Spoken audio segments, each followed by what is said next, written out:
le terrorisme ne s'arrête pas avec la chute de Raqqa. D'ailleurs, Al-Qaïda n'avait pas de base fixe. Enfin, il y avait le système taliban en Afghanistan, mais donc il peut y avoir encore un système terroriste contre lequel il faut continuer à se protéger le mieux possible. Et ça va durer, on ne sait pas combien de temps. Donc, en tout cas, il ne faut pas du tout relâcher cet effort.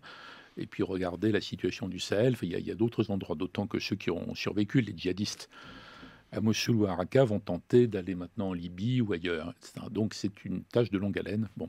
Et ce qui est encore moins terminé, ce sont les convulsions au sein de l'islam, puisqu'il y a la dimension que l'opinion française a eu tellement de mal à appréhender pour 36 raisons françaises particulières, qu'il y a une bataille dans l'islam, à propos de laquelle nous sommes des victimes collatérales, en fait secondaires. Les victimes numéro un, ce sont les musulmans. C'est une convulsion énorme à peu près partout, surtout dans l'islam sunnite. Alors on peut dire en Irak, la situation ne sera améliorée que si les sunnites irakiens trouvent une place normale dans le jeu politique irakien normal, ce que les Américains ont totalement échoué à faire. C'est pire encore que l'invasion, ce deuxième échec.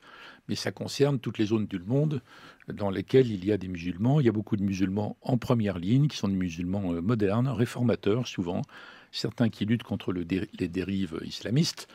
Certains, et il y a notamment beaucoup d'intellectuels maghrébins, beaucoup de femmes remarquables qui disent non, c'est lié à une partie de l'islam, malheureusement, on le dit à regret, mais on doit dire que. Donc vous voyez bien, il y a beaucoup de personnalités, on n'a pas le temps, mais on peut en citer 20, 30, 40 qui disent ça. Et ça, c'est un combat dans lequel les Occidentaux ne peuvent rien dire, enfin, ils n'ont pas d'autorité théologique par rapport à ça, vous voyez, ni religieuse.